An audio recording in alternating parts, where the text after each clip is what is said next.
So you're saying a trans man has the brain of a woman? No. I'm saying that a trans man who identifies as a man. Can a man become a woman? No. No? No. Well, this is one of the problems with this left-wing gender ideology, is that no one who espouses it can even tell you what these words mean. Like, what is a woman? Well, can you tell me what a woman is? No, I can't. Because it's not for me to say. Matt Walsh, a prominent conservative commentator and author, has emerged as a significant figure in American media due to his strong critique of woke culture. His arguments go beyond abstract philosophical ideas and focus on the practical consequences of these cultural trends on real people. Walsh's criticism centers on the pressure individuals face to conform to ideologies that, according to him, lack scientific backing and logical consistency. One of his most publicized stances is his definition of a woman as an adult human female. And then in the last few years, people like yourself have come along and said, we desperately need to do this or people will be in despair and they might kill themselves.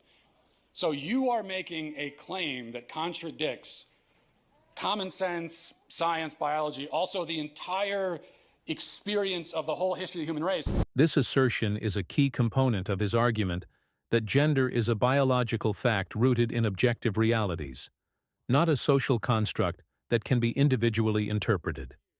Walsh is a central figure in ongoing debates around gender identity, often emphasizing his belief that identifying as a woman does not alter the biological reality of being female. Something that is an umbrella term. It includes people that describes what? People who identify as a woman. Identify as what? As a woman. What is that? Was to each their own. Each woman, each man, each person is going to have a different relation with their own gender identity and define it differently. And so trans women are women too. In public debates, he uses direct and pointed questions to challenge the ideas of those who support gender fluidity. For example, he's known to ask whether a biological male, who claims to be experiencing a miscarriage, should be checked for it. Through these hypothetical scenarios, Walsh seeks to expose what he perceives as logical inconsistencies in denying biological differences between men and women. His core belief is that gender identity does not change biological truth, and that ignoring this fact can lead to confusion in society. Walsh's criticism of woke ideology extends beyond gender debates, focusing on what he sees as the broader dangers of promoting a world where scientific realities are replaced by subjective beliefs. He views the growing acceptance of fluid gender identities as a rejection of science, particularly its role in shaping our understanding of identity. So a man who identifies with the gender, the social construct of womanhood, actually is a woman. So if you can laugh all you want, but this is a logical problem. You are conflating sex and gender just by saying that. So that's the problem. For Walsh, the idea that gender can be fluid or self-identified threatens social stability, and especially for younger generations, introduces unnecessary confusion. In his view, biological realities should remain central in discussions about gender, and this adherence to objective truth is vital for societal cohesion. Critics of Walsh's views argue that his rigid definition of gender fails to consider the lived experiences of transgender and non-binary individuals. However, Walsh insists that his positions are grounded in science, and he challenges those who disagree with him to provide empirical evidence for their claims. His debates with proponents of woke ideology are marked by what he sees as a clash between reasoned arguments based on objective facts and emotional appeals that, in his view, obscure the truth. He frequently accuses his critics of using tactics like straw man arguments, where they distort his position to make it easier to attack, or ad hominem attacks, where they attack his character rather than addressing the substance of his arguments.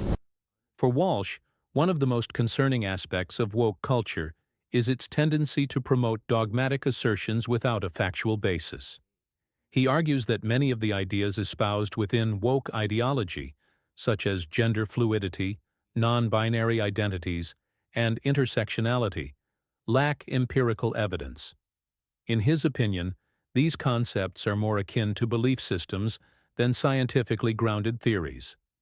By championing these beliefs as absolute truths, woke culture, according to Walsh, stifles intellectual exploration and discourages critical questioning of prevailing norms.